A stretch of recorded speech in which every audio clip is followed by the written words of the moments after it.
welcome to the Game Coop, the best space to talk thrice about tunes. Let's introduce today's players. Player 1 is going mouthful mode. It's Gabe. Ooh. Yeah. Player 2, I like games that make me cry. It's Matt. Yeah. Same. Player 3, we can believe in this player for 12 minutes in Earth time, but any longer than that, and even the king of all cosmos can't be expected to wait. We look forward to your segment, Procrastinating Prince. It's Walsh. Hi. Player Sorry. Yeah. Player 4 is the king of Chop Salad Town, but now has his kingdom covered in branch, and he doesn't know what to do. It's Chris. Yeah. Player 5 is the best ally and the worst opponent to have in pirate battle. It's Anthony. Oh, yeah. And Player 6, hey, it's no secret I've had the CGI surgery done, and it's done wonders rejuvenating my career. It's Kelsey. Yeah. CGI surgery? I have no idea what's going CGI on. surgery. Yeah, CGI surgery. I don't know what that is. Sounds like a Chip and Dale reference. Ah, fair enough. Oh shit! It's the Ugly Sonic, isn't it? That movie, yeah. Yeah. There you go. There you go. Welcome everyone to another Gaming Coop, and yet another Gaming Coop themed around music, because it's just a good category. It's a fun one to talk about the different songs. We get a little document together. We collect all the songs we want to talk about. It's good old frickin' time. We're gonna start this Gaming Coop with unquestionably the greatest game of 2022, Elden Ring. Psh! No. It's Kirby and the Forgotten Land. And Gabe, you're going to talk about the boss music specifically. One boss song. Yes, the final boss song. Kelsey, it is time to take your leave. She's already muted, but I just like how out of context that is. Like we're just offing Kelsey right at the start of this podcast. Anyways, go ahead, Gabe. Okay, so it's no secret that Kirby and the Forgotten Land is the greatest game of 2022. Yes. And I will not take any answers or questions. But seriously though, the game is fantastic. Especially for a first foray into 3D. And of course, with the great game as a whole comes a great soundtrack. And there are several songs that I could have chosen to talk about today, but I decided to choose the final boss song, Two Planets Approach the Roche Limit, because it is probably in the top 3 of my favorite Kirby final boss songs. And it's the type of song that makes you like, wow, this is actually happening. Especially in like surrounding like the whole Kirby's been trying to go to 3D ever since the GameCube, but like it's like it's the sense of we're actually here, and then the final boss itself is amazing to go alongside the sense of wonder it brings. But this specific song, it obviously it's the final boss song, but there's actually 2 different versions of it. I will talk about version 1 first, and version 1 is what plays during the first fight against the final boss, and it pretty much goes along with all the different attacks that happens during the fight, where it's pretty much the perfect length to go alongside how long each of the moves the final boss decides to use goes with. So the song is about 6 minutes and 15 seconds in length before it loops, and then that's pretty much how long the final boss takes if you're not taking your time with it, or if you're just being a little too careful with it. But I won't really talk about the boss itself, but the music is definitely my focus, obviously. But for version 2, that's where things get a little more interesting, because if you guys did choose to listen to it, you notice that there's a lot of different breaks throughout the song, and that's because in that song, it's played during the second round of the final boss. So like during the True Arena section, where it's like the final version of that boss, where in that version of the song, it's about 14 different transition breaks. So depending on where and when you stop the first phase, the song will break during one of those moments. So let's say, for example, you beat it around 3 minutes and 42 seconds into the boss fight, and that's around the time the first phase song loops. Mm-hmm. There are 14 different versions of the transition piece that goes into the second phase, and that's why there are so many different breaks in between each of the little sections. That's because it's one of those 14 different breaks, and I feel like that level of dynamic songwriting is extremely good, and Kirby's no stranger to that, especially in Star Allies.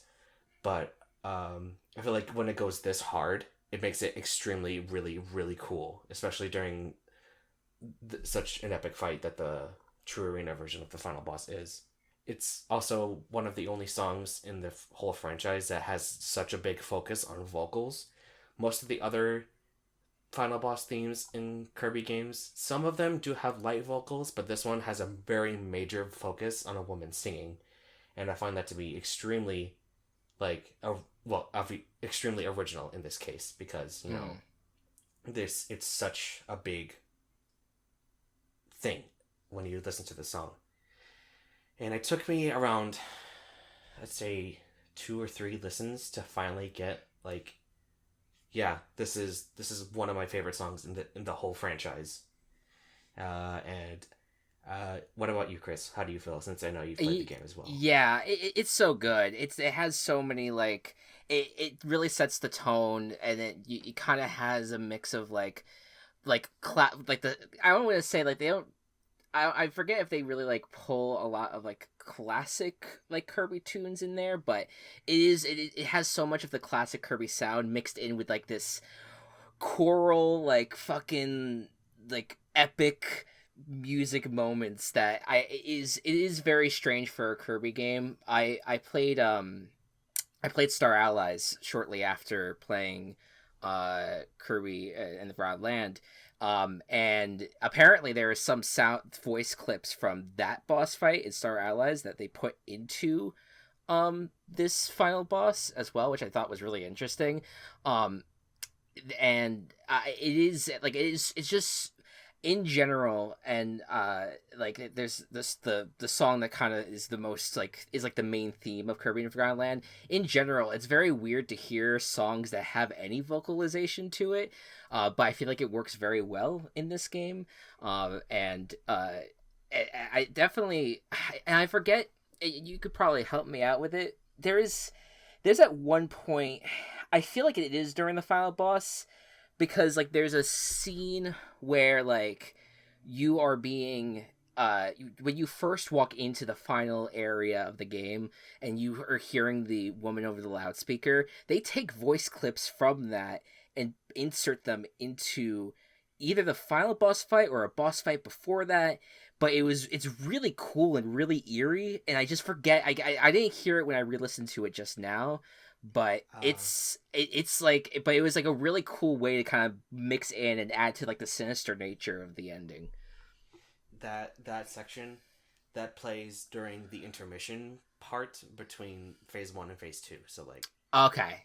So once the second phase starts, that piece of music will start playing and looping until you deplete its second health bar enough to where the true phase 2 will begin, and then that's when the music picks up once again. Okay, yeah.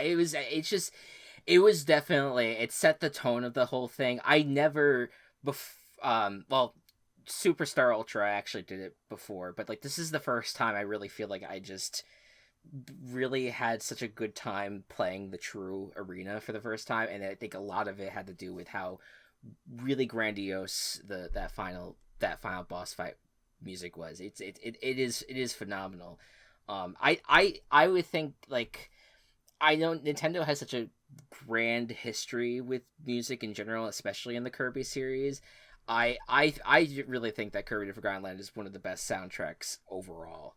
That this series has ever had, and even just in general, like across a lot of Nintendo games. Like I really feel like this is such a great soundtrack from start to finish, which is why I also asked people to listen to like some of the like the very early on music, like the main the title theme I sent, which was the Ready to Go, the main song that you hear, that you the one that actually has lyrics, which is again very weird for a Kirby game, which is I think Welcome to the New World, and then the first world song, where you first are starting the game, and the like kind of like the joyful nature of the Kirby game.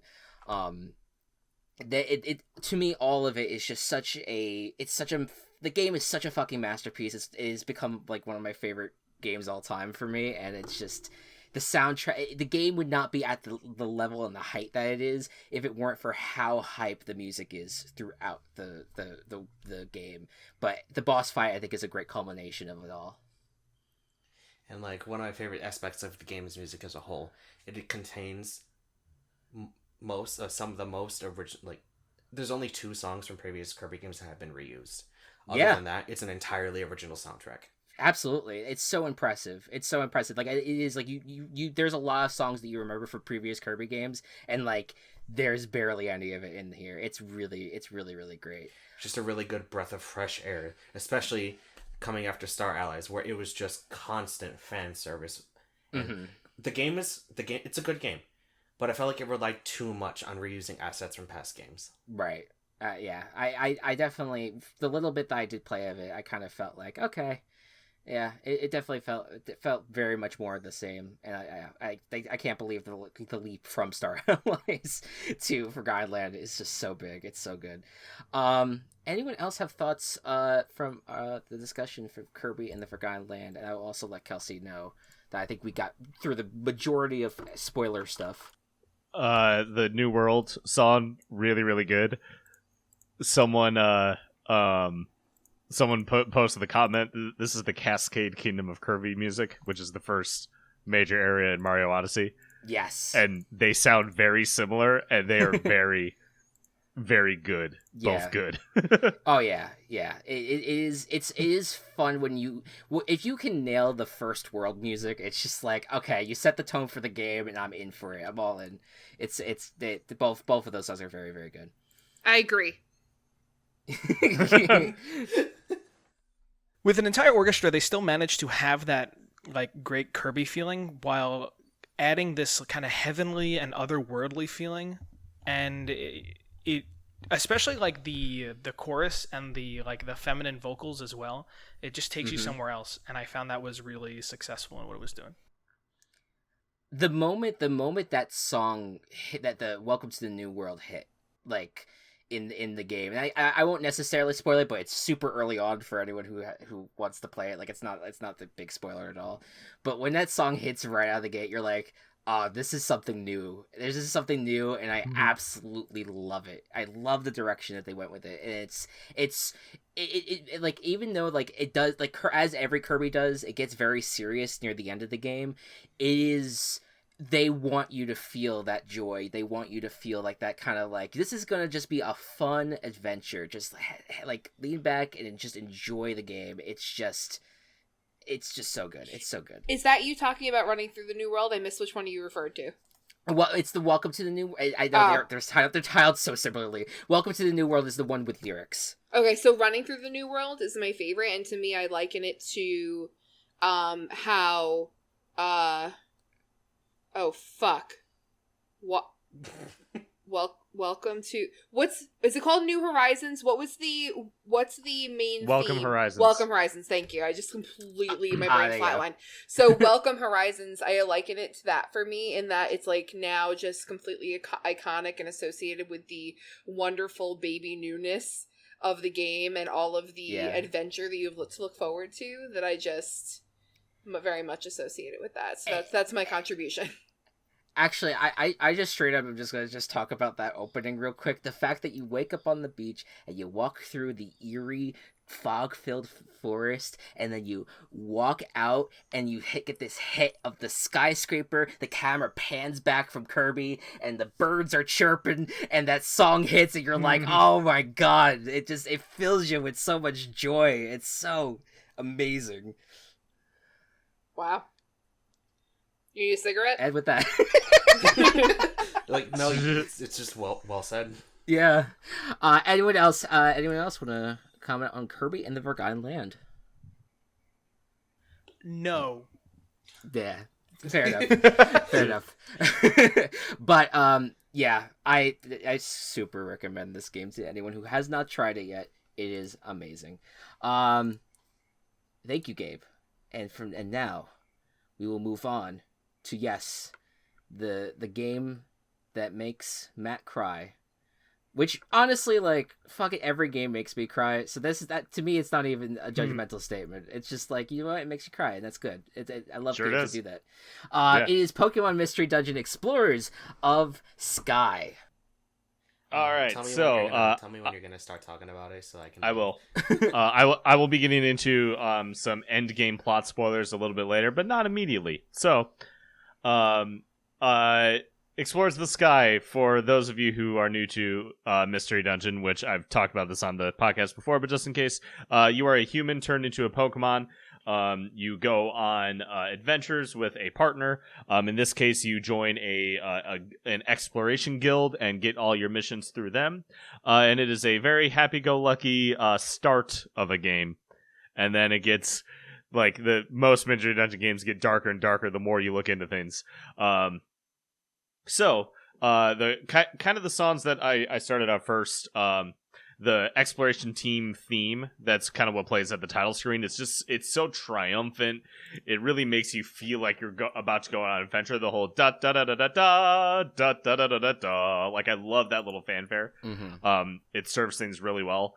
The next two I put on there, the Wigglytuff's Guild and Treasure Town, that's where you kind of spend a lot of your time, is during those. And especially Treasure Town, just like how happy and homey it feels. There's some cool, like, musical elements in there that I really like. One is that Treasure Town has a drone where where parts of the song just kind of hold out one note while other stuff is going on above it. And then there's a part where everything drops out and you just hear a and it's just a fun moment. I did not totally sing that well, but you get the idea. Yeah. But it's just a nice, cool break. It really feels like just jaunty. Jaunty is the best word I can describe for that one. Just really makes you feel like you are at home, even though this place is new to you. Like, it really feels very homey after a while, and you get so used to Wigglytuff's Guild and Treasure Town music that it like just kind of like seeps around you. I put Amp Plains in there because a lot of the dungeon music, Amp Plains is one of the dungeons you can go to. A lot of the dungeon music really fits the aesthetic, and Amp Plains is a very like electrical place, so they go for a lot more synth things and very jazzy notes and chords, almost funk like. And it all like it just sounds really cool. Any thoughts on the soundtrack before I go to the final two and we kick Gabe out for a second? Sometimes, whenever I'm like just in my free time, I listen to the Wigglytuff's Guild song on just for no reason, because I have played the game up to a certain point before. I need to go past that point now. I really need to finish the game because, according to Matt, and according to me as well, just from what I know, it's a really, really important game. And just Wigglytuff's Guild just gives me like just a sense of like community, a really good sense of community, and like frickin' Mystery Dungeon has inspired me to write my own like piece of like fan work, and helping me with designs for all the different characters that I want to try to do. And like it's mainly because of Explorers of Sky. Really, I haven't really played much of any of the other mystery dungeons, other than maybe Super up to a certain point. But Explorers of Sky is definitely the one I've had the most experience with so far. And Wigglytuff's Guild is just one of those songs that just sticks with me. All I was going to add was that Wigglytuff's Guild was actually the one that stood out to me the most. And the reason why is because it reminds me so much, and I cannot tell you why, it reminds me so much of Hamtaro. It reminds me so much of Ham Ham Heartbreak, and walking through like the beginning area where you're in like the sun, like in like the sunflower fields, and you're just kind of walking around. It's just this nice, chill, happy tone that kind of, it does feel like home. And also when you're hanging out in the clubhouse, that has it kind of has like a combination of both of those elements from that game. And just in general kind of reminds me of just like the kind of the happy-go-lucky nature of that game.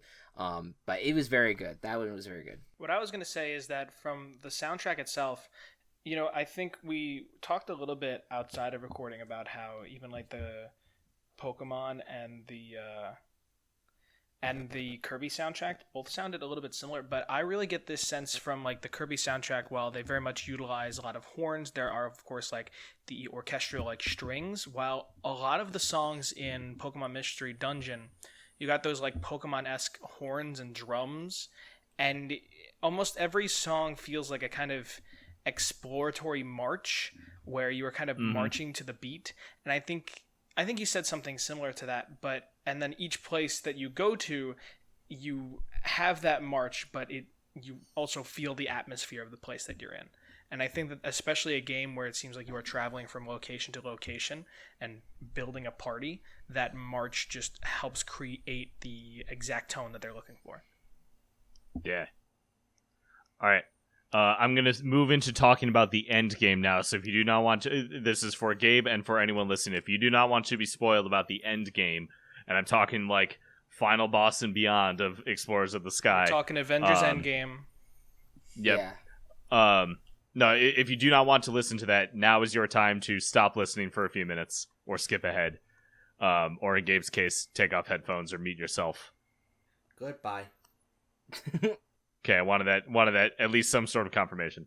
All right, so Dialga's fight to the finish. This is the final boss song, and it does not sound like most final boss songs in video games. It has an energy to it that isn't like most of these like bombastic, fast, hard-hitting final boss songs. And it's not my favorite final boss song in the series either. That belongs to Super. But the when you are fighting Dialga, you are at basically the edge of the world. You are the only hope of time itself not falling apart. This is so anime. When you are fighting Dialga. This is so anime now. It is absolutely. You're at the edge of the world. If you do not defeat Dialga, time itself will fall apart. And I think that this tone of music fits that so well, especially just that opening bit, where it's that kind of high one, da da da da da da da da. That little bit is so good for just setting this tone while this hard as shit battle is happening. It is a lot of fun. I think it feels like the climax of the game. Like, just with all that the game leads to, this musical moment feels so fucking good. And then afterwards, I've talked about the story a little bit with some of you guys before, so this is going to be a retread. But basically, every Mystery Dungeon game, and maybe I won't go into specifics on how this happens, but every Mystery Dungeon game ends up with you having to say goodbye to your partner because you are a human, and for one reason or another, you need to return to the human world. In this case, you are actually you are still a human, but you are from the future. You are from a future that has been frozen in time, which is what you are trying to prevent by defeating Dialga, the future being frozen. Since you succeed in your mission, and this gets like very time paradoxy, of course, but since you succeed in your mission, you cease to exist because the future that you came from no longer exists. So as you are on the way back from the boss fight, Don't Ever Forget starts to play. And you start to fade away. And it's an RPG, and most RPGs have some sort of silent protagonist in them. That's also the case with Mystery Dungeon. Your character says some thoughts, but they rarely ever have dialogue to other characters. They do here. And they say goodbye. Your character says goodbye to your partner. And for them to not forget you. And your partner heads back and has to tell everyone that you are gone. And I think that, before the final boss fight that once you defeat Dialga, you're going to cease to exist. But your partner doesn't know that yet. And I feel like the bigger gut punch is not of the game, and why this is so effective, why this story beat and why this song with it is so effective, is because you are not the one. You getting the bad news is not the emotional hit. It's you having to tell someone else the bad news and saying goodbye to them. That is the huge emotional gut punch. And this song is so beautiful, and it is perfect to play behind one of my favorite moments in all of fiction. The melody is so, it is sweet, but it is somber, and it is haunting, and it is so fucking good. One of my favorite pieces of video game music. I'd love to hear your guys' thoughts on it. Yeah, it's really I love a good I love a real good. I guess yeah, I'll just reuse what you said, a real good gut punch at the end of a game. Not in the sense that I want anything to go wrong, because I generally like happier games in general. But to me, that kind of moment to me is the end of Undertale. And I won't go into spoilers, but that to me, that is the gut punch that has always stayed with me ever since I played that game. And then and to me, what you're describing kind of reminds me of Undertale in a lot of ways. And it is when you can it's so hard to kind of, in any sort of media, to kind of have those emotional beats hit, because sometimes you may feel it's hard to take seriously. Sometimes it is just that okay, this moment's just happening, it is what it is, it's maybe a little predictable, whatever, and sometimes it doesn't hit. But if you could have the combination of coming down from the high of a boss fight combined with music kicking in that is sentimental, and on top of that, kind of knowing, I even think that the people who play this game, who knew knew the direction in which how this was going to go, but not quite knowing how the ending was going to be, I think adds another layer of just further gut punching, where it even it's delivered in a kind of newer way, I guess. And I think that's really I can totally see how this is super effective, and how it's really great for that kind of scene. Wrote down, because I made notes while listening to everybody's music, and I wrote down, end boss fight is very somber. End sounds like it would make me cry. Yeah. But yeah, that's really it. It's just nice and somber, and not what you would expect from a boss fight. Is it a seemingly do the two songs seamlessly transition in the game? No. Or no, there is a break? There's a break, and there's some silence between them as well. Okay. And I don't even think I think there's one song between them. Yeah, there's one song technically between them in the game's code. Okay. Yeah, just curious how they go about presenting it in that way. Not having I didn't have that context, and then having the context, I legitimately shed a tear as you were talking about it. It became it's anything like that to me that's deeply sentimental. I also just found out that a friend of mine passed away, so like then hearing it was like hearing like those things and like having to tell somebody that you're not going to be here any longer, like that kind of thing just hit a tender spot. And so I love when games do that. And it's not something that I, having not really played any Pokemon games at all, not something I necessarily would have expected from Pokemon, but it clearly was selling it short then. So very interesting. You're only going to get this from Mystery Dungeon. You're not going to get this from the main series. Yeah. Yeah, I feel like I don't know. I can't speak to many other like Pokemon games. Like it definitely feels like with like Pokemon Legends for me, like that ending felt more like triumphant than like emotional in any way. And I think that maybe is that like, would you say that's the general tone of most Pokemon games in that sense? Is that it's more just of a triumphant moment than like and then we're gonna have this slither of just like breaking your heart.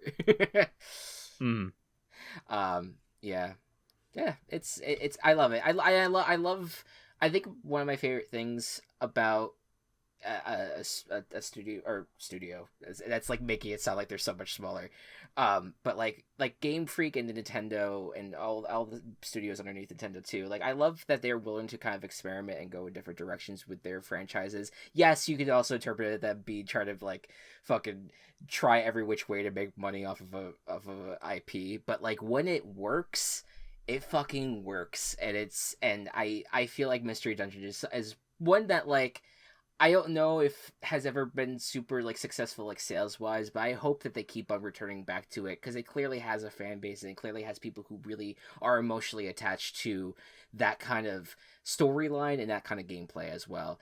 Especially, you know, like Nintendo doesn't really do like dungeon crawler games very often, so the fact that they do something like that is very interesting. Yeah. All right, we should get Gabe back. Yep. Return Gabe to the podcast. And as Gabe returns, yes, I have one thing to say. Sure. I know the context of this. I know a general context of the scene. Don't ever forget plays. I still cried when I listened to it. Yeah, I get it. I did. I knew that. I kind of knew the context as well. It was it definitely hits. Let's move forward. We're gonna go from this emotional ending of a video game to the happy, weird world of Katamari Damacy. Walsh, guide us and roll us up and push us into this world. Turn us into stars. Chris, can you do me a favor? Yes. Can you read my current Discord nickname? Yes. It's na na na na na na na na na. Thank you. I think that immediately sets up the kind of game that you can expect immediately from the soundtrack out of the gate. Well, because you listen to the actual game getting its own soundtrack stuck in its head as you just hear some guy like na na na na na na na na na na na na. Oh, was that? Is it the drum beat in the background? Is that what was supposed to be? Yeah, that's what that is. Okay. Yeah, I was just like, what is this gibberish?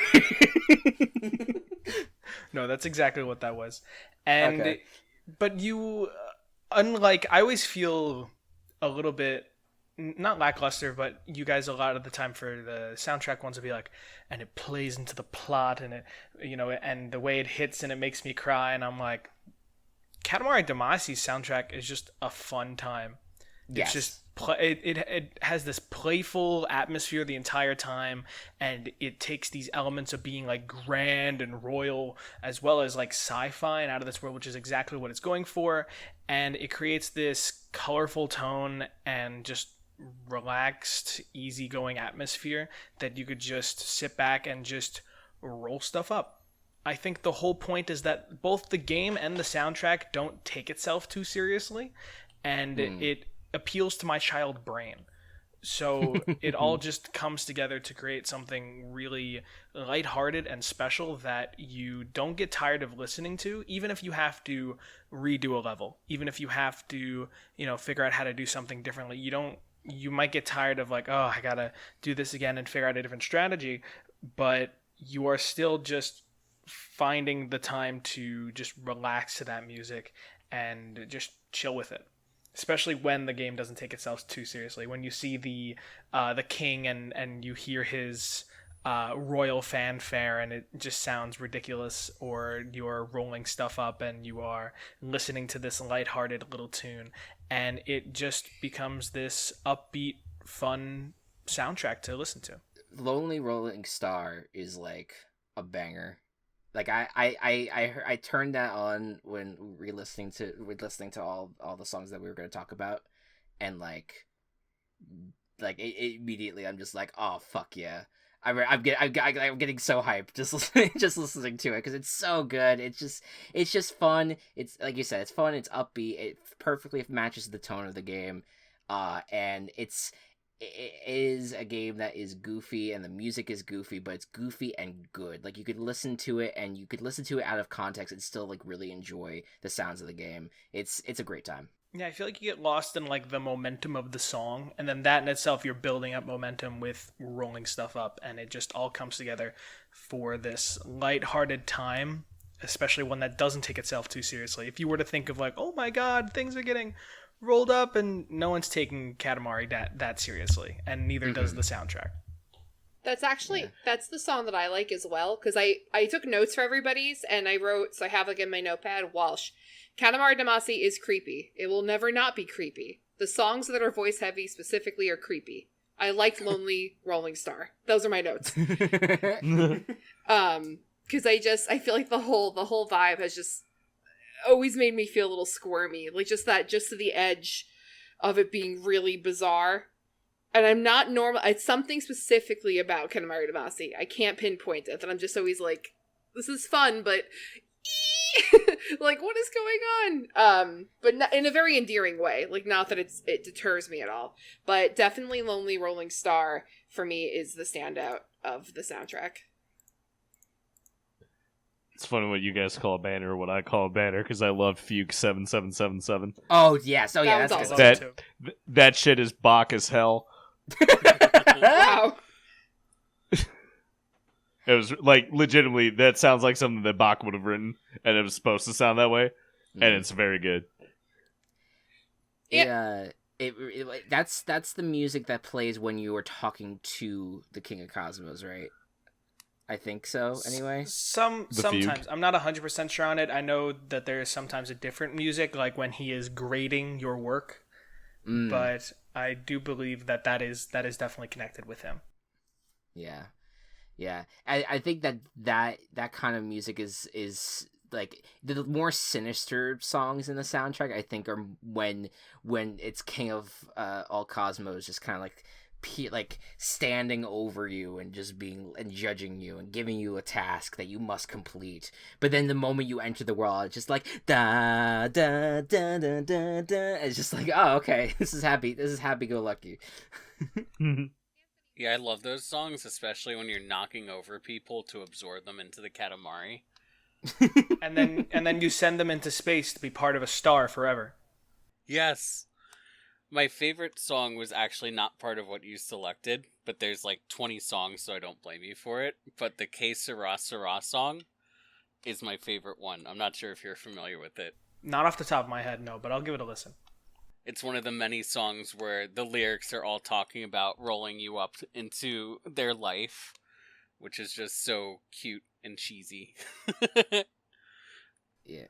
I feel like most, like, I can't think of it on the top of my head either, but, like, I feel like any kind of Katamari Damacy is song that, like, definitely hits where I'm like, oh, like, yes, I absolutely adore this. I'm not even, like, you don't even know necessarily like what they're talking about in the song, but like it's regardless, you're just kind of like, this is catchy, this is fun, and then like I love how adorable and like we were saying happy a lot, but that is just the word for it all. And yeah, anyone else have anything to say about Katamari Damacy? You say it so like it's French. Katamari Damacy. Damacy. Damacy. I mean, is that not how to pronounce it? It's Damacy. Damacy. I don't know. Yeah, I don't know why I always thought maybe because I like when I go to spell Damacy, I just like want to put like 5 or 6 A's in there, and I'm just Damacy.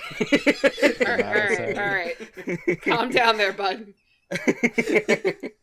Anyways, we will move on, but I'm gonna hit you with the Uno reverse card, and I'm gonna go back to Walsh because he's gonna lead us in the mid seg, right? Yes. Right? I have a special Right after mid this segment break. for you all. Oh, Do you do that now or later? Hold on. How much time has passed? I think we could go into the mid seg. I think we could do mid seg and then commercial. Okay. But thank you for. I just wanted to do a cheeky transition. No. You're on it, and I appreciate it. I actually forgot to put commercial break and written down, so I would have forgotten. Thank you. All right, guys. Today I'm not going to be explaining any rules. Good. Great. We're going to go in order. Mm-hmm. From Discord order, I have Chris, Anthony, Kelsey, Gabe, and then Matt. Are you ready? Yes. Okay. All right, Yep. Chris. Your word is Mario. Okay. And your answer? What do you do with this information? Context Is it maybe includes her. is it maybe word association? Like if you say Mario and then Anthony says something else? He's not going to explain it to us, I don't think. All right. I'm gonna let you figure it out on your own, Chris. Chris, give All me an right. answer. Say it one more time. Mario. But okay, you said Maybe it's Wait. a spelling bee? Maybe it's a spelling bee. Mario. Mario? I'm sorry, that is incorrect. That is not what we are looking Fuck. for. All Anthony, right, all right. your word is Kirby. Kirby your enthusiasm. No, I'm sorry, that's not what we're looking for. Okay. Kelsey, No, I want to know your the word rules. is Link.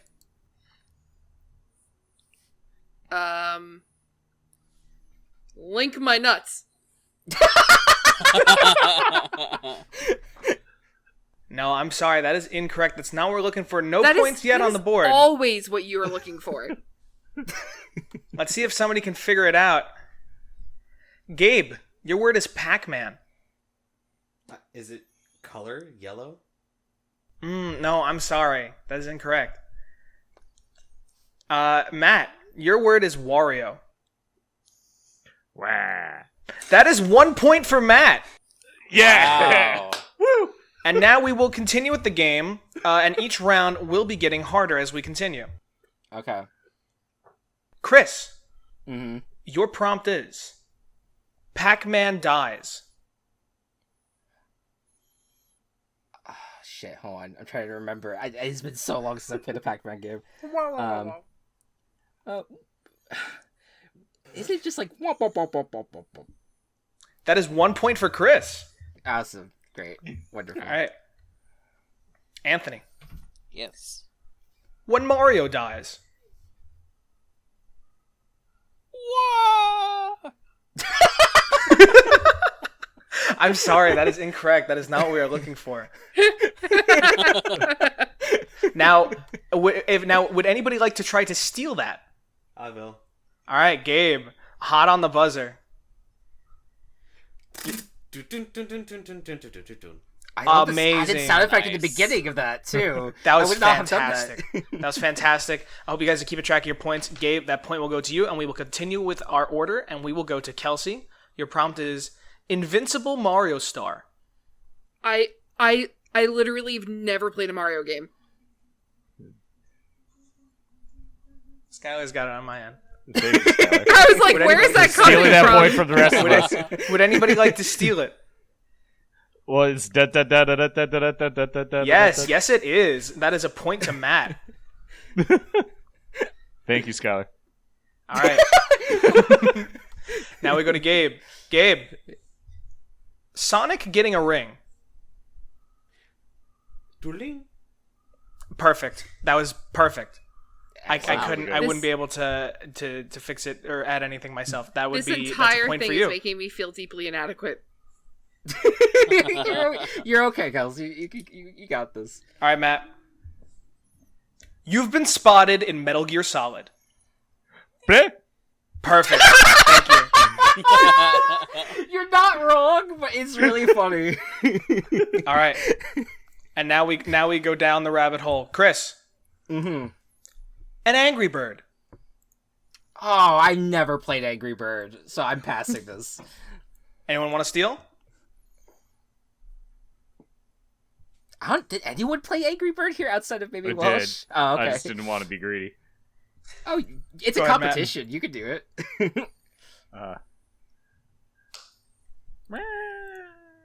That's it. That's what we were looking for. It sounded like a cat that just was getting a little bit Well, more when you played pissed the off. bird, it goes. "Rrrr." Perfect. All right, Anthony. Yes. Your prompt is going down a pipe.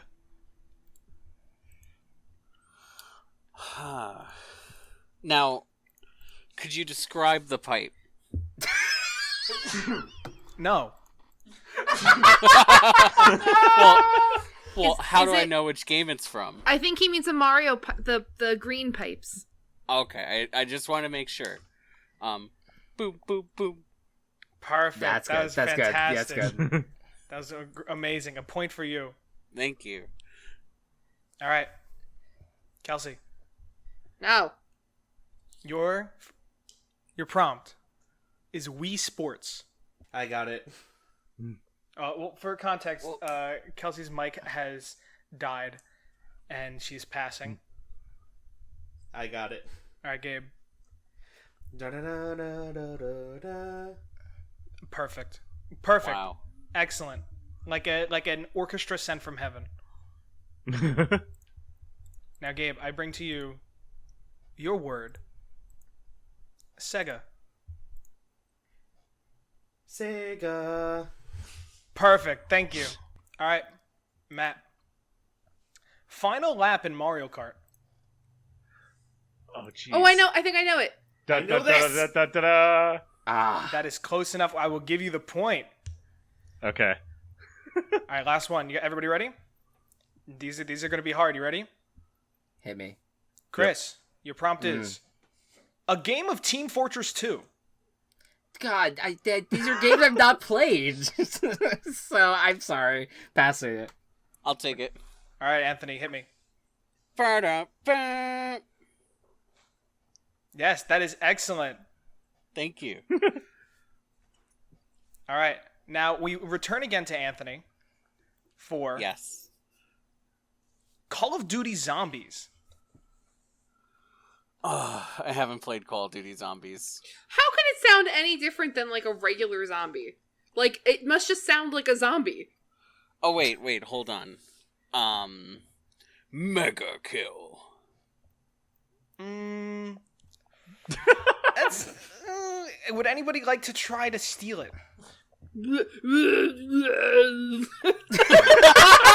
Kelsey, that was excellent. Kelsey, Thank you have you. come in and stolen the point. It's like just make undead sounds. Like I can't imagine there would be much different.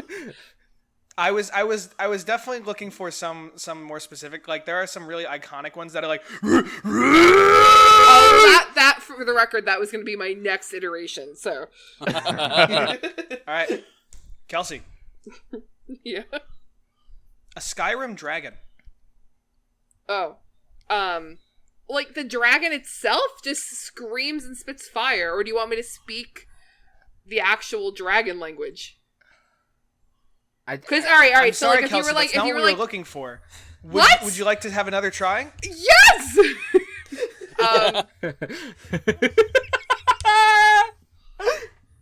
Like a specific like I could do A Parthenax. Skyrim dragon.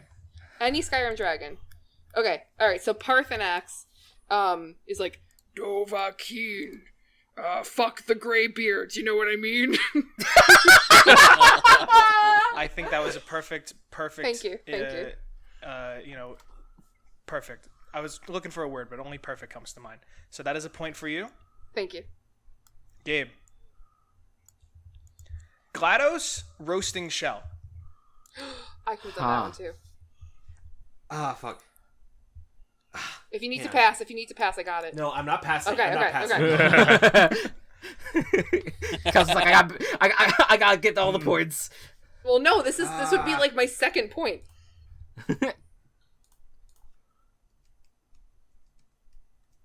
Hang on.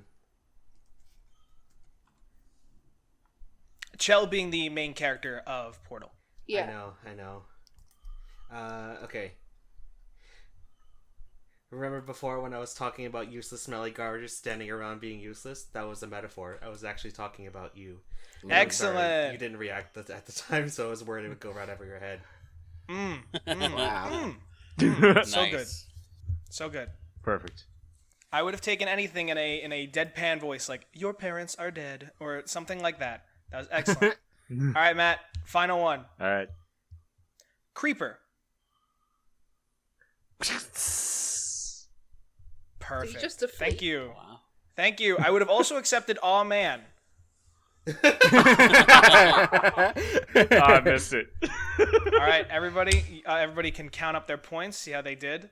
Thank you. Everybody keeping track. I think I got 6. I got 10 points. I got 15. I got only. That's 11. not true, Anthony. I got 15 points. I got 16. I got 17. I miscounted. I do think Gabe might be the winner. I feel like he was cold-blooded here. Yeah, I think that Gabe should just get I it. don't know. Gabe, that was an excellent. I think I only missed one. I think you guys. Did. I'm gonna I argue. didn't miss any, and I stole some. That's Matt what I was did gonna too. say. I feel To be like fair. I feel I'm like gonna it's be the close lawyer. between them.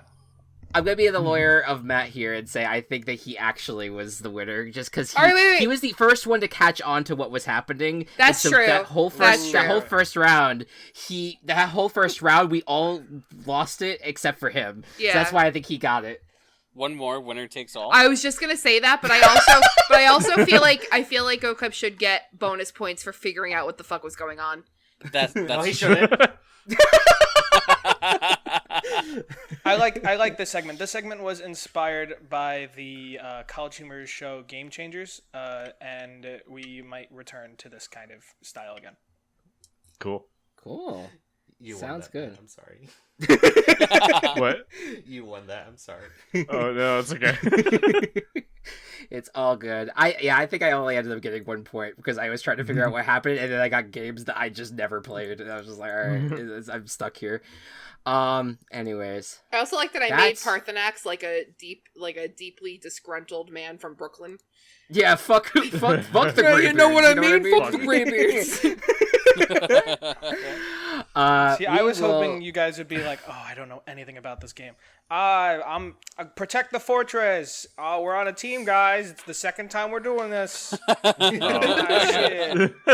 Hey, I'm trying to protect my Team Fortress 2 over here."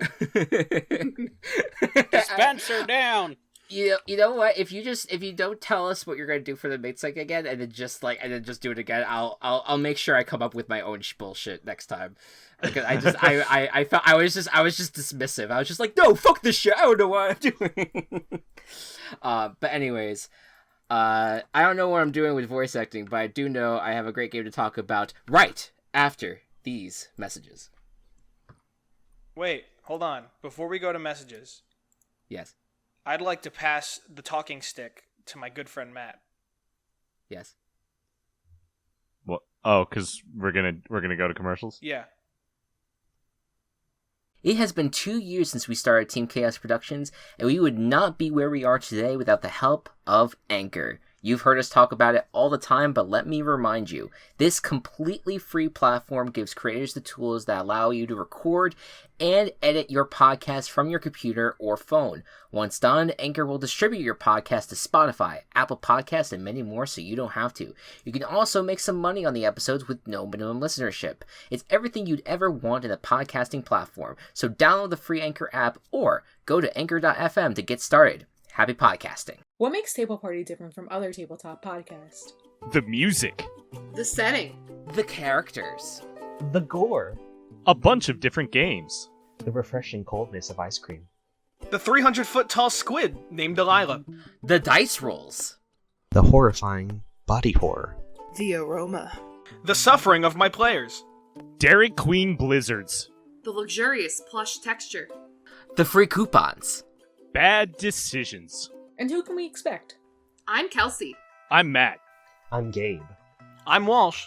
I'm Chris. Welcome to the table party. Welcome to the table party. Welcome to the table party. Welcome to the table party. Welcome to the table party. Cool. I'm so confused. That was my segue. We're gonna go to okay. commercials. Yeah. So And we're back. Oh wait, well, hold on. I'll say and we're back again. Hold on. And we're back. I so desperately wanted to screw with you again and keep talking as you were saying it. That's totally fine. You could have done that. I would have just had to kept on restarting. Or at some point, I'll just mute your audio. No, nobody puts me in the corner. Nobody puts Patricia in the corner. Patricia. We have a double header of Legend of Zelda to talk about in this second half of the show. But before we get to that, I'm going to talk about a little indie game known as Hypnospace Outlaw. As this has been like the second episode in a row where I just pull an obscure indie game from my 100 games that I played last year, but I assure you this one is really good. So essentially the premise of Hypnospace Outlaw is that you are so let's start here. This is a alternative reality game, or a game based in alternative reality, late 90s, early 2000s, where there's a technology developed where you can wear a headset while you sleep and surf the web, which sounds like hell, but apparently in this universe it's more fun and people actually enjoy it. But essentially you are hired as an enforcer to kind of manage Beep, or one of the managers, while navigating Hypnospace, and to kind of see if there's any violations that have occurred, such as copyright infringement or plagiarism, I guess, and they things along those lines. And it's a gorgeous game in the sense that it is, if you enjoy 90s and early 2000s internet aesthetic, you're gonna love this game, because that is essentially what this is. You are navigating different web pages of all these different people, and you are learning about them through their web pages without necessarily interacting with them, and it's both very funny and a little bit at times turbo cringe. And so I wanted to talk about the music for this game because I really think the music is what makes it work so well. I had 5 songs that I specifically want to talk about in terms of the navigation, and then one song that I want to talk about that kind of revolves around the end game of the whole thing. So there's a song called like Global Groove, which is basically the sound of the main hub where you are going to kind of navigate your way to different web pages, and it's very much it very much sounds like like you're in this world of ready to kind of explore, kind of ready to search the web. It is super old sounding, in terms of like computer days, and it's very much it kind of sets the tone of what you're kind of looking for. Then you have like all these different themes that people have for their web pages. You could kind of assume that when people make their web pages in Hypnospace Outlaw, it is you have like a set template that you choose, and you have like a list of songs that you choose from, and you choose the one you like the most. So like the Gizmo Factory is very much a song that is very like people who are into the nerdy stuff, talking about science or talking about gaming or whatever it is. Cave Drip is a song that is very much like super chill, relaxed, like kind of I think that there's like a page dedicated to like meditation in the game, and that's kind of what you listen to. Front Porch is kind of what it sounds like. It's basically boomers. Boomers would choose to have this song, and it's about talking about how great it is to be an American and be, fucking racist. Not real. There's not really that in the game, but it's kind of implied. It's basically kind of like the old country people who enjoy that kind of background music. And I threw in Katie's Cuddly Cat Corner because there is a webpage that you can find called Katie's Cuddly Cat Corner where it's just cats singing to you. It's great. It's wonderful. And it's a the way I would describe the game is that it is a website simulator, navigation simulator. That is also a point and click adventure game because you get these cases sent to you like, hey, we need you to find images of the famous mascot Gumshoe Gooper, which happens to be my Discord name, but Gumshoe Gooper is just this fish with a detective hat and magnifying glass. It's very funny. It's very stupid. And you end up going into people's pages and you have the option to like click on the image and then ban that person, or not ban that person, but at least file like a violation against them. And it's super funny, the chain reaction that kind of happens in the game where when you do these things, people do react to it. And, this is just minor spoilers for the game, but basically the people who you end up going after for posting a bunch of Gumshoe Gooper images start a movement called Save Gooper or something along those lines that ends up becoming its own webpage in Hypnospace. So it's a game that very much reacts to how you manage the metaverse, for lack of a better term. And I just think it's really, really, it's really, really good time. It's a fun kind of like nostalgia trip without a lot of like the nostalgia imagery necessarily. And it's definitely a game that if you just are into that aesthetic, want to go back to that for just a brief time, it's a fun game for that. Now I want to talk, but before I actually get into the last song, any reactions to the songs that I sent you guys? They sounded very true to what 90s internet was.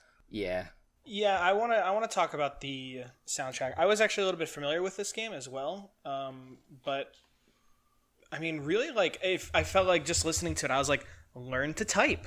Fun games on your home computer. Let's learn together.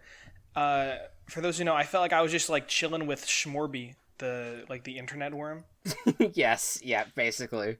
But it made me feel kind of nostalgic of the way like how the internet used to look, so like rectangular and like kind of bland, but nostalgic in the way where like I was like, oh, I'm never like it's never gonna go back that way.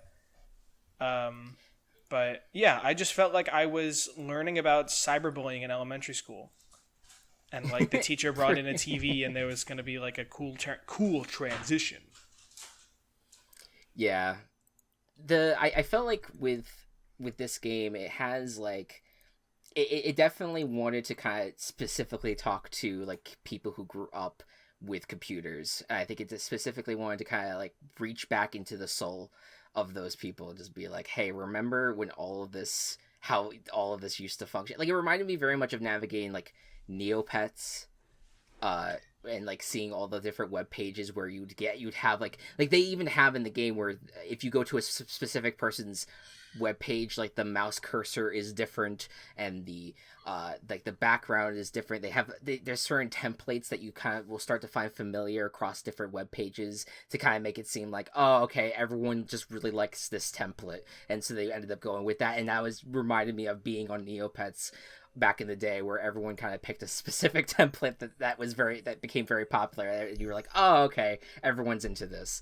And so yeah, it reminded me of partaking in what used to be what social media was compared to what it is now.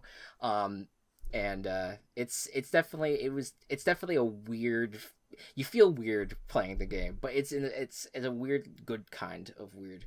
I really loved it. I really loved the music. It might convince me to play the game, even though I did not know anything. I did not have any context for it before this. But what is this kind of music called? Because it gave me like Stardew Valley vibes, and then also a little bit of Undertale. So like, is it 8-bit? Like what would we call this? I'd call MIDI. it quirky. What did our resident composer say? Maybe MIDI, What is that? where it's very synthetic, Yeah. very electronic, Okay. where it's like there's no real instruments in here. Right. Yeah. It's all I don't electronic. know. sounding. I really loved it. And that in particular just made me feel like warm and fuzzy because I really like Stardew Valley, obviously, because I've talked about it like 15 times on this podcast. But specifically the Undertale bit, like the Katie's Cuddly Cat Corner, reminded me of Temmie and all of the Temmies being Yes. together. So Yeah. I know that you kind of threw that in as like a gag, but I actually really enjoyed it. So That's fair. there haven't been like a ton of things that we've covered that have actually made me be like, oh, I gotta try that, because I'm just not as much of a I don't have a spectrum of games that I play. I have like my very particular hyperfixations, and then I just circuit between them and don't deviate. So this actually might make me deviate. It is. I think it's the reason why I call it a point and click adventure, because it is a puzzle game in a way where you are trying to solve different issues as an enforcer, and that kind of evolves as you go throughout the game. I think I love how chill the game is overall. I would say the story is not chill, but I would say that the overall as you're kind of going through the game, you're not timed on anything. They want you to take your time. You're given the tools necessary to kind of figure out what exactly is happening. I will say it is a bit obtuse at times, so that's kind of that. It even speaks more to the point and click adventure aspect of it, because those old school games in that genre are also borderline on obtuse or just extremely. But it is definitely it's a really solid game. They just announced a sequel to it this a few months back, and I'm super excited about it, called Dream Settler. Before I get lost and keep on talking about the game, I do want to bring up Millennium Anthem. After playing all the games that I did last year, this was one of the songs to me that stood out amongst a sea of just really good soundtracks. And I don't know what it is, because it is another very weird song, and if you read the lyrics, it kind of sounds like it's kind of cultish in a way, but it's, given the context of the game, and I don't want to get into spoilers because again, Kelsey might want to play, or whoever might be interested in a game like this, but the way that the game evolves, it takes place at the turn of the century, at around the time of when Y2K was a big thing, where it was this mass hysteria about the computers are all going to go to zero and the world's going to end, and everything sucks, it's just the usual apocalyptic people who scream that the rapture is going to be happening any minute, that kind of mass hysteria that happened around 2000, and it kind of speaks to that, as well as it's the perfect song that kind of to wrap up everything that happened in Hypnospace Outlaw. Specifically talking with from the music point of view, what I love so much about the way the song sounds is that it pulls a lot of different sound effects from various different songs that you hear throughout the game, just the fun little gizmos and a dog barking in the background and things like that that kind of tie into the weird vibes that the song gives off. And it's such a fucking it's an anthem, like it says in the title. It's a fucking anthem, and it's just so it's so good. I wish I could describe it even further, but I'm curious what your guys' reaction to Millennium Anthem was, because that is not, you don't hear that song at all until the credits. Yeah, I want to talk about it. I find that the actual, because I was just so thrown off. I was like, oh shit, I was not expecting lyrics. And I think that it takes the internet of the early, the late 90s, early 2000s, and creates it and compares it into almost something tribalistic and almost religious, which I really love. Mm-hmm. And I think it really explores that theme of there's all this build up to a new millennia and hoping for change and just shit going sideways and shit going either maybe the way you didn't expect or things not changing the way you'd hope for. I have some of the lyrics here. Is it cool if I?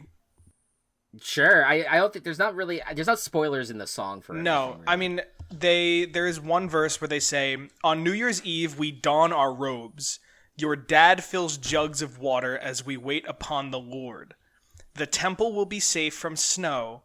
We spent all of the money we had on billboards." And they constantly repeat, "Y2K, you let me down." Yep. Yeah, it's haunting. It's a very haunting song, but it just musically it's a lot of fun. I really enjoy it. Fun makes it sound like I'm enjoying the cultist nature of it, but it's a very unique song and one that is, I feel like, considering the events of the game, kind of powerful. I don't know if powerful is the right word for that, but it's fitting. It's fitting considering everything that happens. And again, will not give much more context because I do not want to spoil any more things about it. But I hope people give it a shot for those who like point and click adventure games. And from what I've seen, it's cool. Nostalgia, people who like that 90s nostalgia stuff, which I would say generally that's not something I go for in things, but I don't know, there's something about it for me that's I like, I guess, because of having lived on the computer since I was 6. So yeah, there you go. Anyone else have anything to say about Hypnospace Outlaw? It's very ambient. Yeah, very cool. Yeah. All right, with that, let's move on. We are going to the world of The Legend of Zelda for the next 2 games, but we're going to start with the is Majora's Mask considered like a spiritual sequel to Ocarina of Time? I know it does not fit necessarily. It is a direct sequel. It is a direct sequel. It is a direct sequel. Yep. Interesting. It is one of the only instances where it is the same link. Interesting. It is the same link. There's also a Link Between Worlds. That is also the same link. But it gets complicated because it's responsible for a major timeline schism. The official Zelda timeline kind of splits because of Majora's Mask, which may or may not be real. Because of Ocarina of Time.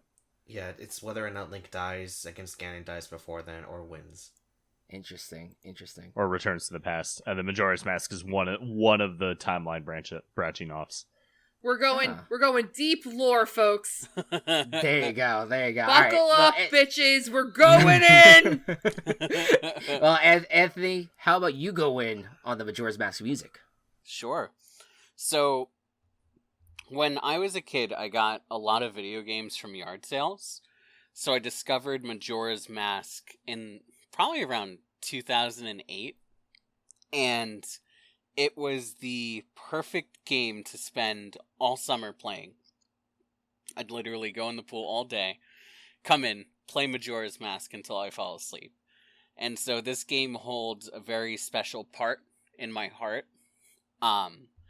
And it's equal parts magical and existential dread. When you hear songs like The Observatory, I'm going to share an image of the observatory in the chat. It's hard to not feel this sense of wonder and magic and amazement. And when you hear the title theme, which is the main town in the game, it sounds happy. They're building up to the Festival of Time, and towards the end you start to sort of feel something foreboding. And that's the theme, The major theme of Majora's Mask is that the moon is crashing into the earth as a result of a mask of unfathomable evil and madness. and it's your job. You're the only person that can stop it. And the game is a series of lessons and failures and near misses, and just constantly coming right up to the face of your demise, quite literally, and then stopping everything and going back in time and sacrificing what you've built up to maybe get just a little bit further. And the themes of the game are really quite dark for Legend of Zelda. It was much darker than Ocarina of Time, and it didn't get this dark again until Twilight Princess.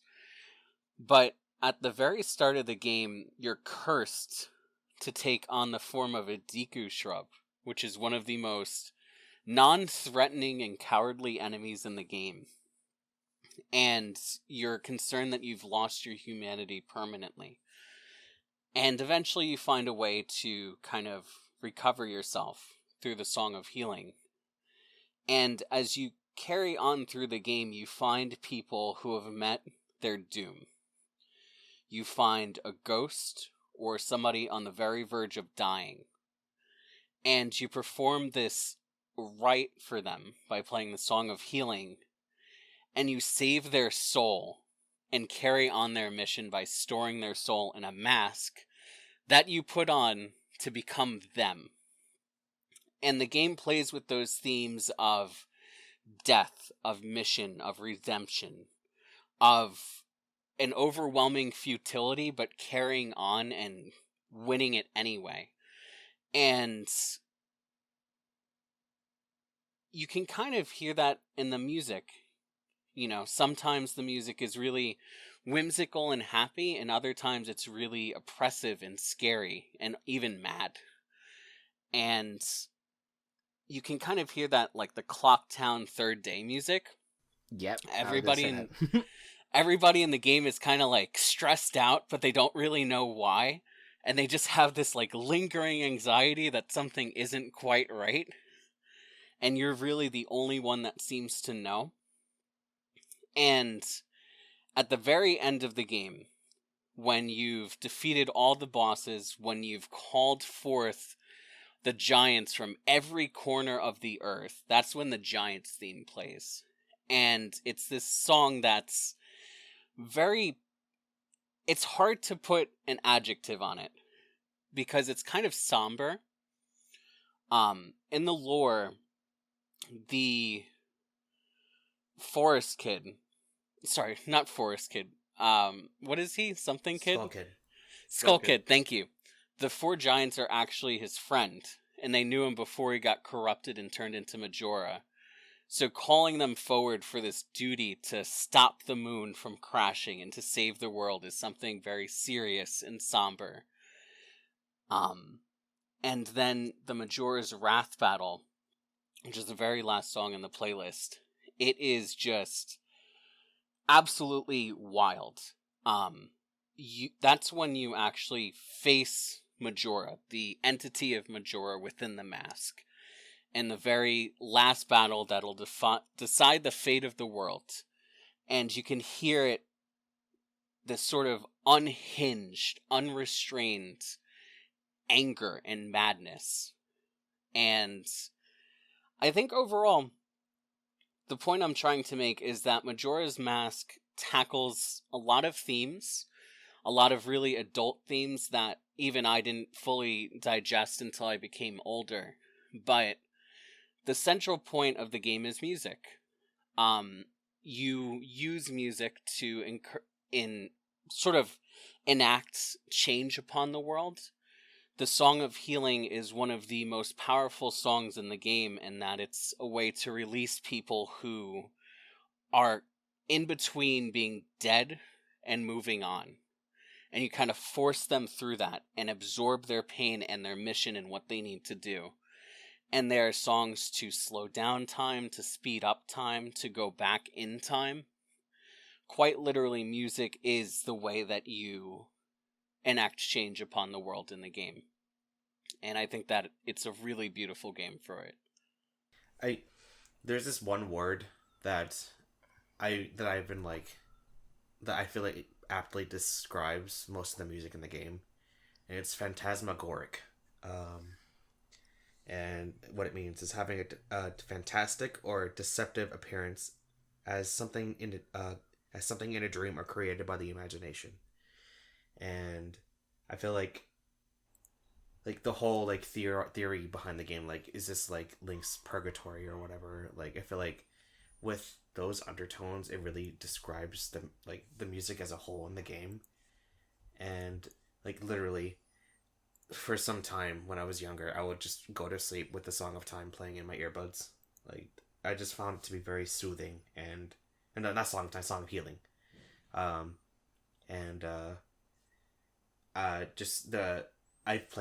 haven't really completed the game, but I have experienced enough of it through like outside means where I feel like it's a really important game, in a lot of regards, and I feel like it's the soundtrack as a whole is just good, just good. That's a good way to put it. It has that like larger than life feel, and it being Link's Purgatory is something that I haven't really thought of, but I could see it. Like, a lot of events in that game are kind of like are just weird, weird, and make more sense, I guess, from Link's perspective. Yeah, I haven't played this game. Have seen numerous Let's Plays, not numerous, but a lot of people I've seen play this game.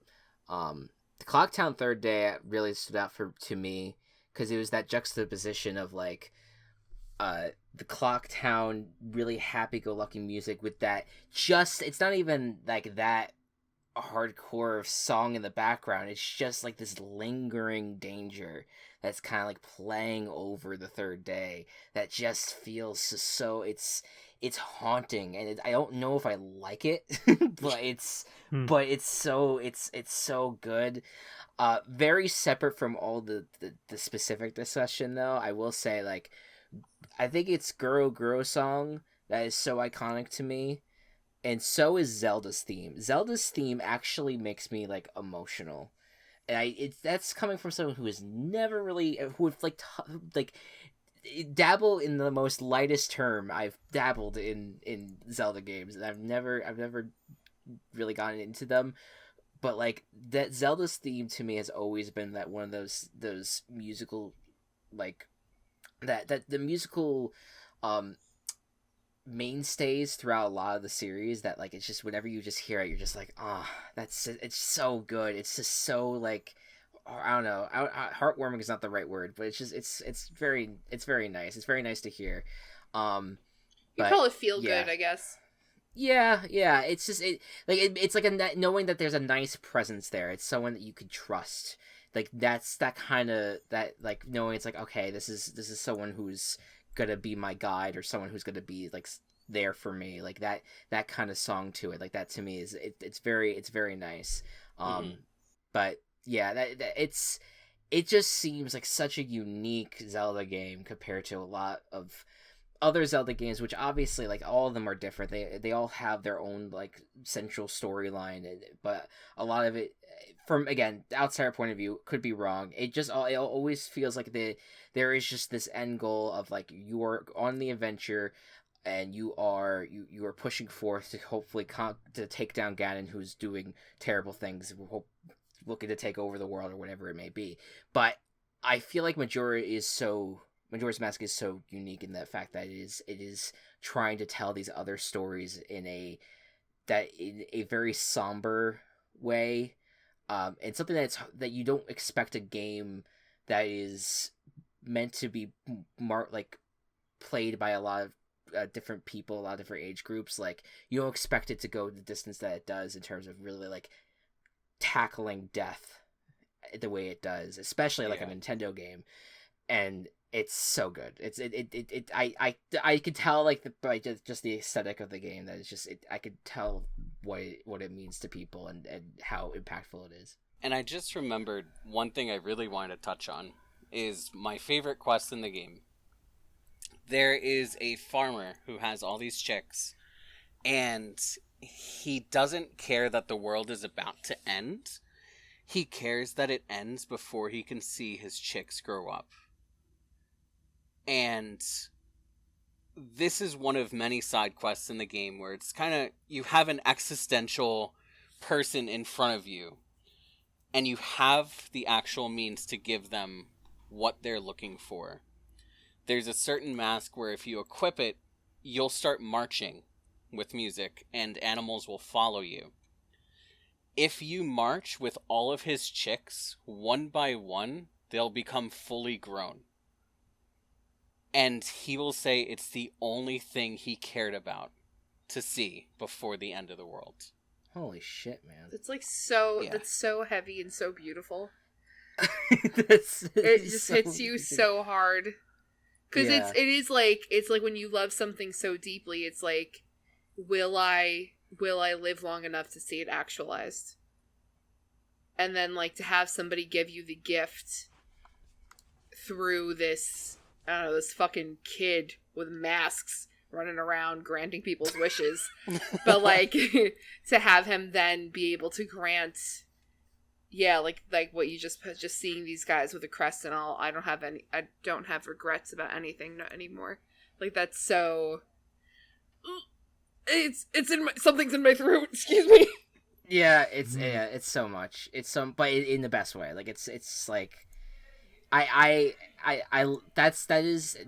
seems like it's just such a beautifully told story through all these different side characters, both the ones that you confront in the main game and of course on the side as well. Like it's just, that's really great. That's really amazing. Nobody cries. Do you guys need me to ruin the mood? Oh, I was just gonna say that I loved listening to the music. Breath of the Wild's the only Zelda game I've ever played. So what was fun for me was hearing specifically the fairy fountain theme. I had no idea that the fairy fountain theme was like the fairy fountain theme throughout the entire series. I thought it was just Breath of the Wild. So then hearing it be identical from Majora's Mask was so cool. And then the other song that stood out to me was The Clock Tower, and like comments on it suggested that it was really somber and that they actually feel sad when they listen to it. And I agree, it like completely made me feel that way. What is your mood ruiner?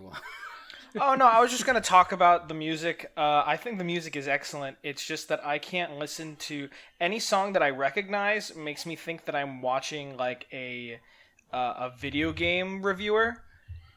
And any song that I don't recognize sounds like a very good song from like a DS spin-off of an existing property. Like this is Jimmy Neutron on the DS. Like and that's where, I don't know, like the Happy Salesman song is from. But yeah, it's a very good soundtrack, and then even like the songs that I didn't recognize, I felt like they were even getting like better and better throughout the soundtrack.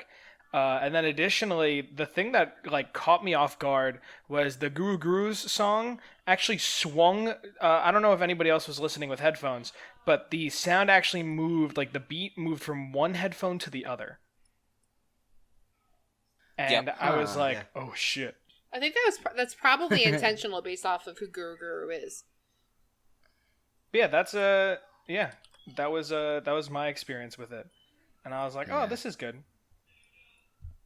And yeah, absolutely. What is it? I wrote like some notes for specific songs, but I think my favorite was for the the intro, main theme. I was like, hippity hoppity fairy boy dance song. Yeah. Any other thoughts on Legend of Zelda Majora's Mask? Excellent. And so, we are going now go back in time, if I remember the Zelda time. Don't even try. Don't even try. Forward. Yeah. Exists out of the current established timeline. Yes. Sure. The old, I have Zelda... information on the timeline for this. So like jumping timelines. The old We're Zelda gonna go jumping back and forward in time. All right, Chris, I got the floor. Shut up. I got it from here. Breath of the Wild, Kelsey. Okay. Just a jump to the left. disclaimer at the very top, I can only get to so much. There is so much in this game. There's so much music in this game that I picked what I associate with, but I am like, full disclosure, it is all too good. And if I could, I would have made everybody listen to literally all of it. So, we're talking about The Legend of Zelda, Breath of the Wild. Also, I have a little bit of a question for all of the gamers. I refer to everything in the series as Legends of Zelda, to the point where I thought all of it was Legends of Zelda and then the name of the game. But it is The Legend of Zelda. And is that... Yes. And we're correct. Singular legend in every title. So, yes. Right. The legend, not plural legends. Right. So, but like, does anybody say Legends of Zelda when referring to like all of the legends? No. Okay. This is an all just these me, scenario. This is me awakening. Okay, cool. So, The Legend of Zelda, Breath of the Wild. Again, this is the only game I've played, but this came out in 2017, Nintendo. The composer team is Manaka Kataoka, Yasuaki Iwata, and Hajime Wakai. Excellent. So good. This won several Game of the Year awards. It's cited as being one of the best video games of all time. It technically exists at the end of the Zelda timeline, and then like parentheses S timelines. There's actually major frustration across fans because Nintendo has refused to explain which supposed timeline this caps off. People have theorized that it's the end of the Downfall timeline as opposed to the child/adult timeline. I don't know what the fuck that means. I don't know what that not important. Yeah, right, like for right now. but like just it is absolutely it is like really quick setup for the game. It is that in ancient times there was a race of people who developed advanced civilization. You know, this motherfucker Ganon's just been around forever and did some bad shit. 10,000 years later, he came back and did it again. He's like the fucking Reapers from Mass Effect. And then a whole team of people, including Zelda and Link, all came together to try to defeat Ganon. He was too powerful. He corrupted shit. In order to try and save Link, after being gravely wounded, he was sealed away in a healing chamber. But 100 years later, there was another rise to Ganon, and so he was unsealed when people were excavating other healing, helpful creatures. And so you are dealing with an amnesiac in Link as he awakens 100 years after the events previously in the Shrine of Resurrection. Where he meets this old guy that is frankly harassing the shit out of him for the first portion of the game, until he reveals his true self and then guides Link on his adventures to reclaiming all that he is supposed to know in order to help with the yet again rise of Calamity Ganon. So that is like the super shitty fast version of setting up the game. So as far as the songs I selected, I'm going to run through them quickly, because again, there's so much, and there are particular things I want to touch on, but I was trying to give you tidbits of the overall feel of the game. This game is quite literally a masterpiece. Like, I cannot stress enough how good this is, and how excited I am for the second one. But some, like, general songs that I pulled out for people to listen to was I pulled out the Shrine song. And what I love about the shrines is that they all have the same... What I don't love about the shrine is that it's literally the same fucking song every time. And after a while, that gets to me, especially if I'm trying to grind through a lot of the shrines in the area. I would have liked a little variety, but it's fine. Anyway, the song's really good, though, and it definitely evokes, like, mystery, something yet unsolved. It's, like, tense and suspenseful, but not overwhelming. And then you have particular fight songs for the things that are inside the shrine. But other general song would be I didn't like any of like the fight mechanics in the game. I literally would hand my controller over to Anthony to play because I'm a baby and I'm like, I don't want to do this. I just like the gameplay. I just like the running around and, you know, freezing meat and riding my horse. I don't actually want to like fight things. So here, Sure. But the Fireblight Ganon battle music, is literally just anxiety and malice and pain. It is so intense. It is my least favorite music. It instantly causes a heart rate spike in my person. But it is dramatic and necessary, and the manic choir that comes in a little bit into the song just hits different. Like, it is just, that is an intensity of which I have not heard anything else in my life, and it is fitting to the Ganon battle music.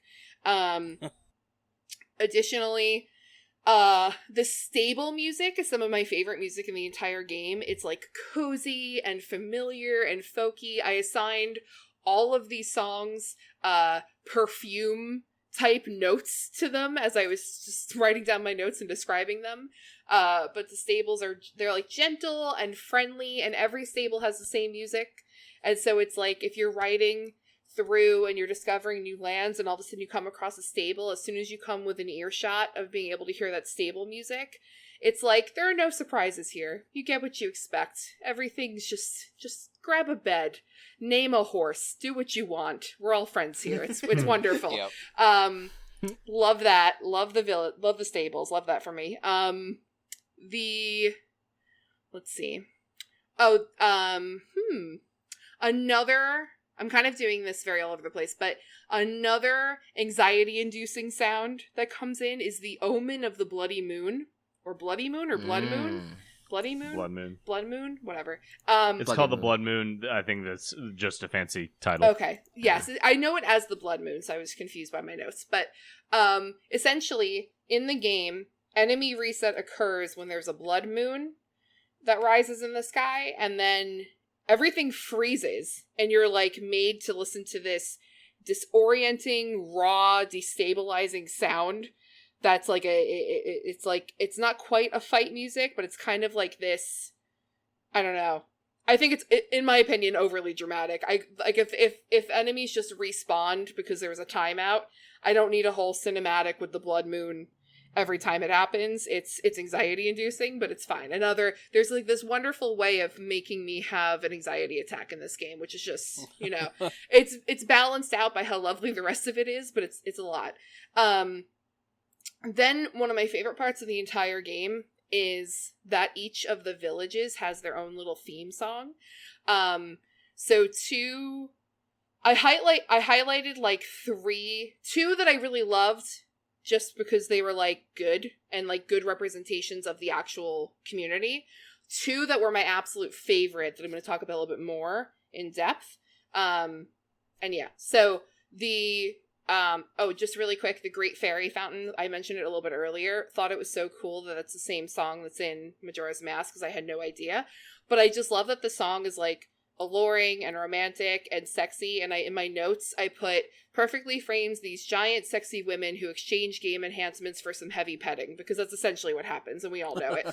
So I just to add to that, like I just love that. I love when a series continues, like we talked about it with Kirby, where it was nice how fresh they ended up kind of going with Kirby and Forgotten Land. I love that Zelda, that this Zelda did paid like homage to the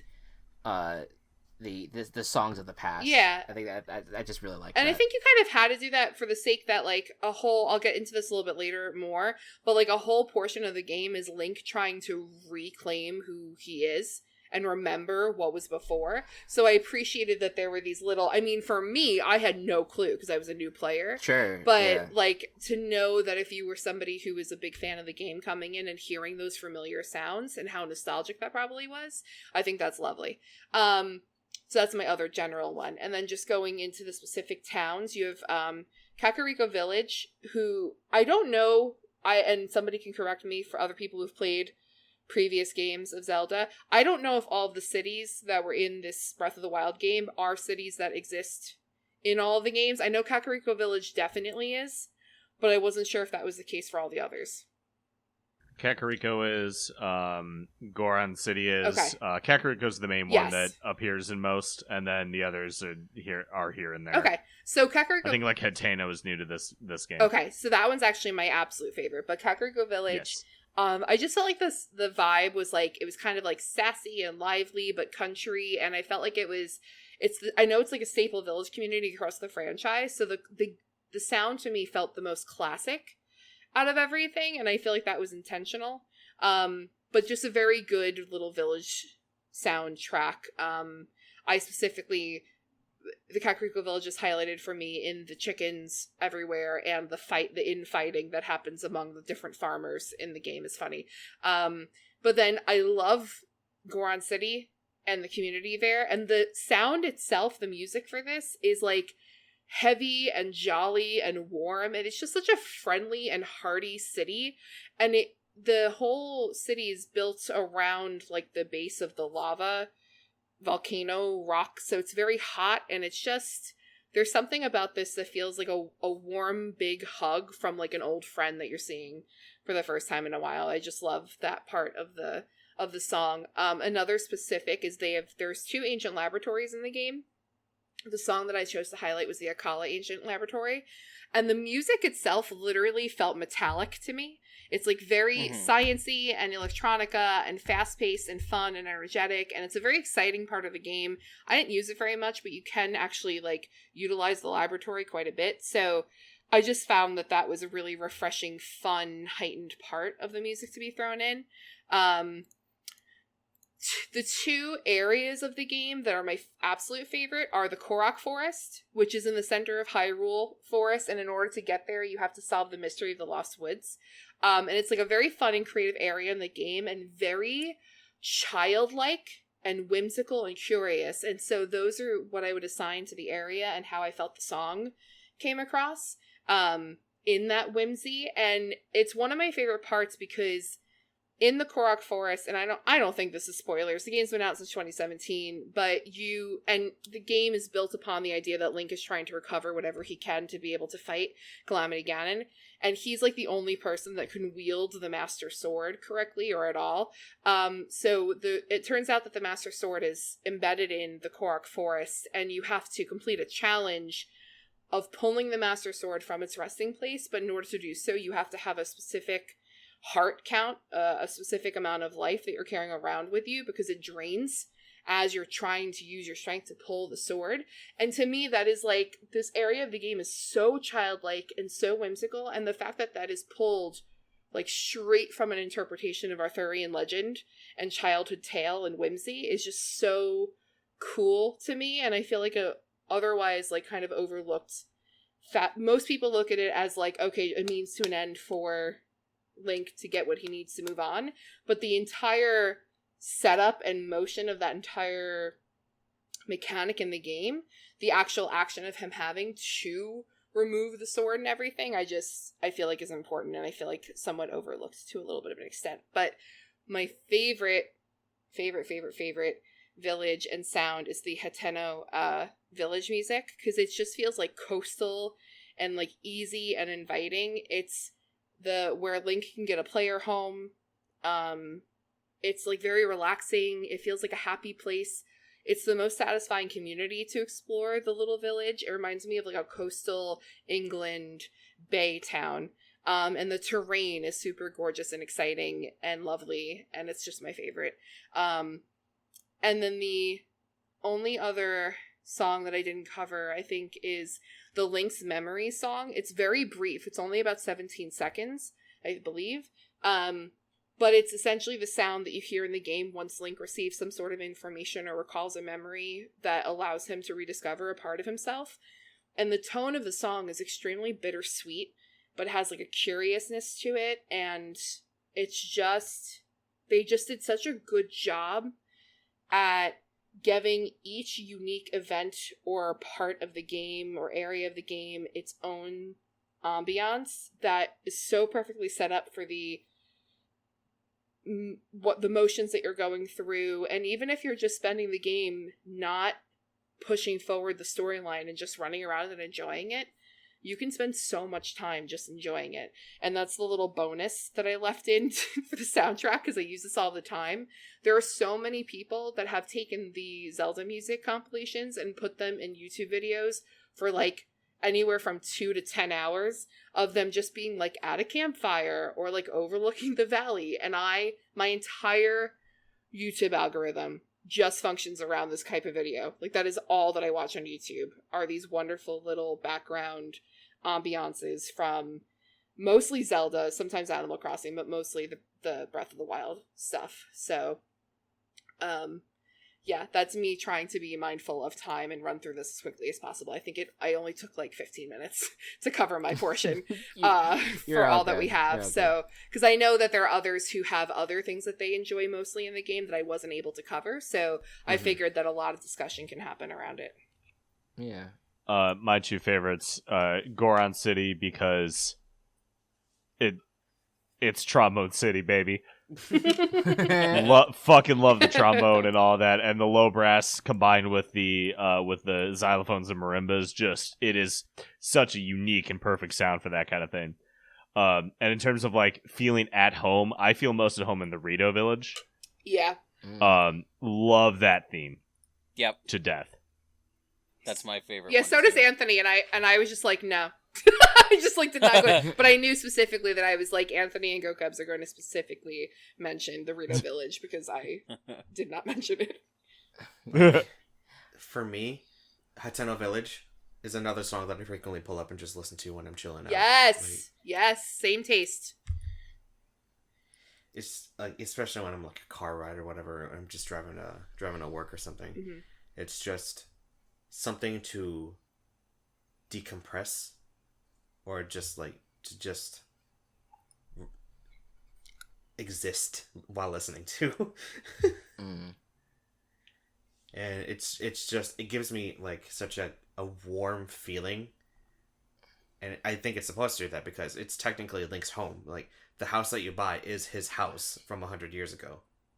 I did not fucking know that.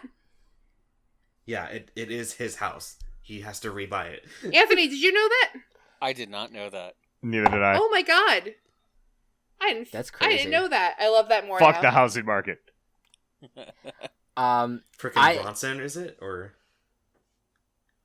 all the sons, all the fucking sons. Oh, Bolson, that he built Terrytown with. That he only hires people that have their names that end in son, so you have to go to different communities and find them. Anthony was so mad that you couldn't buy a house in Terrytown after all that. I worked harder than anyone else there. All those bundles of sticks. Yeah. Apparently they can hire consultants, but not full-timers who don't end in son. Well, my foot is going to end up in... You should probably take this away, Chris. No, no, it's okay. No, all I was gonna say, like, this is a game that I need to play. I know I need to play. It's on my agenda. I need to play it sometime. I also, the standout to me in this soundtrack was Hateno Village. Yes. And I think it's because I love that it does have the same vibe, but also ebbs and flows through like different like approaches to it. Like there's parts of the song that sound very joyous and triumphant and present, and there's other that's more like in the background, calming, very nice. Like there's I love how it like how the song kind of constantly changes. I mean, it's a 10-minute song, so you kind of have to do that, but like it just works for me. It works really, really well. And so I definitely really, really enjoyed that. The shrine music, I mean, granted, like, I've done like 3 shrines from the one time I picked up this game. So I'm sure that if you do like 100 shrines, that it's like 160, I think. Jesus, yeah, like I'm sure after a while you're just like, all right, I've heard hearing the song again. But like, I really also like the sound of the shrine. I like that it's really good. It's not like, I like that it's not like overbearing, especially since you have to do so many of those. Like it feels like it feels like there's an air of mystery to it. While you're attempting to solve puzzles or do combat in the dungeon, whatever it is that you're doing in the shrine. I mean, I think for me is I also associate it with that I had puzzles that I would stay in a shrine for 20, 30, 40 minutes trying to figure out how to do the puzzle. So after a while, when it kept looping, and it would like, it just, after a while I was like, no, shut up. I'd have to like mute it in order to concentrate because it just was too much. So I think that's why I have that association of frustration with it. But that's what I mean. Like everything, even though I was like the Ganon music makes me want to rip my skin off in like the best way. Like it was like all of it is so good. It is all so good that it's like you can't, even if you hate it, you gotta be like, it's so good. It's just so good.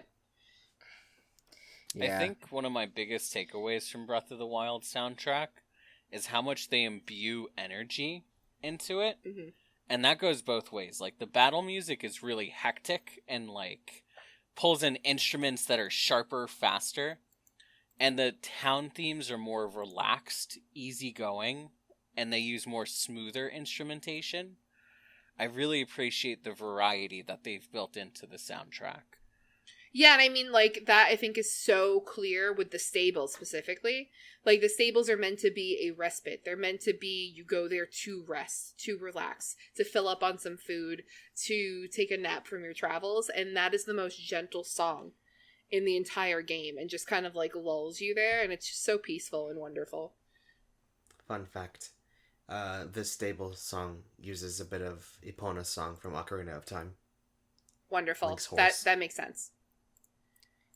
That makes sense. And just because I didn't get to share this yet, because I didn't touch on this area at all, because I would want to, like the Gerudo village, I just would have wanted to, but I can't do everything. My name is Patricia because in Gerudo Town you ride around on sand seals, and there's a sand seal oracle named Patricia because it's the queen's favorite sand seal, and her name is Patricia, and so that's Patricia. And so that's why I named myself Patricia.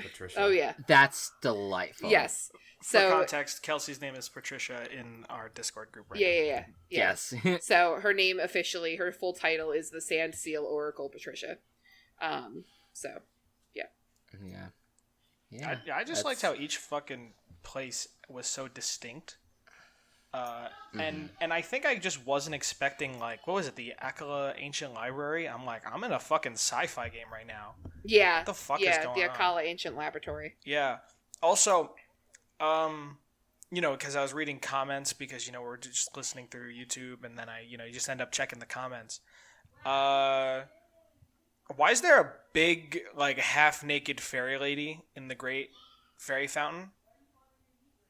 Were you not there when we went over the Great Fairy Fountain? Yeah, I don't think he was. He was not there for that. So the Great Fairy Fountains in the game are areas where there are 4, in Breath of the Wild specifically, there are 4 Great Fairy Fountains, and each Great Fairy Fountain has a Great Fairy that has her own unique name and style and whatever, and each of them you can go to them and exchange goods and services for upgraded materials in the game. But she is big mommy sexy woman. Okay, but why do I want her to hold me? Right. Well, just listen to Anthony's explanation on the Great Fairy Fountains from the previous episode. Yes. Everything you want to know. Yeah. The Valentine's the February edition of this podcast, we went deep into that whole I'll just stop there. We went deep into that whole period. It was great. This is such a masterpiece, this game, that I cannot wait to really finally clear my mind and play this game, because it's just I have Horizon hanging over my head, and I have like other kick it to the games curb that I want to get to, but I feel like I just feel like Breath of the Wild is going to be such a chore, and I know it's not. I know it's fun, but the end game can feel kind of grindy, personally. And Chris, yeah, you have permission to beat the game without 100%ing it. This is true. That's fair. Like don't open world games, forget it. There is no way I 100% those. Just because I not to keep bringing this back to Patricia, but something something that I wanted to say that I forgot to say before when I was first introducing Patricia is the reason that she's called the Sand Seal Oracle is because she has a caretaker called Pata, who's also her translator, and she actually will bestow words of wisdom onto Link through the translator when you visit. And I just feel like I want to be Patricia. So I'll be real, like Patricia to me is the biggest selling point that Breath of the Wild that I've ever had. Right. Like, everyone's like, "Oh, it's the greatest game ever made," but like, okay, yeah, but I feel like it's missing like this seal that gives you knowledge. It's like, well hold on, or walrus. But wait, there's more. Wait. Yeah. All right. Well, that is Patricia. That's Patricia. That is Patricia. Patricia the game. Oh, I would play the fuck out of that. Yes, absolutely. So next episode, I know that this is probably might be difficult for people, but I'm gonna just propose it, and we'll see what happens. Here we go. It will be our second annual most anticipated games episode. How does that sound? Sure. Where we talk about the games we are looking most forward to. Because, Anthony, it's your favorite letter. E3. Well, actually, there's no E3. But there is E3 stuff happening. With like Summer Game Fest, the Xbox Showcase, Wholesome Direct, and a bunch of shows, a bunch of announcements are going to happen next month. But of course, we don't have to be limited to what gets announced next month. Just any game that people are looking forward to, we'll come together. We'll have we'll go round robin again like we did last year. Did talk we? About all the games we are most looking forward to get. Did we do on. the most anticipated in June last year as well? Yes, okay, that's why. cool. That's why I'm doing it. That's why it's second annual. For some reason in my brain, we did it like at the end of the year, and that's why I was like, "Wait, are we doing it early?" No. This was what we did last year. Just as after E3 last year, Cool. I was just like, hey, it would be fun if we just all kind of came together, talk about what we're most looking forward to in the world of video games. But yeah, so that's the plan.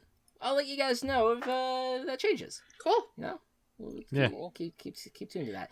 Anyways, thank you all so much for listening. Game on. Chris, your prompt is the outro music. The Gaming Coop is brought to you by Team Chaos Productions. Follow us on Twitter at The Gaming Coop, or follow our other work at Team Chaos Pods.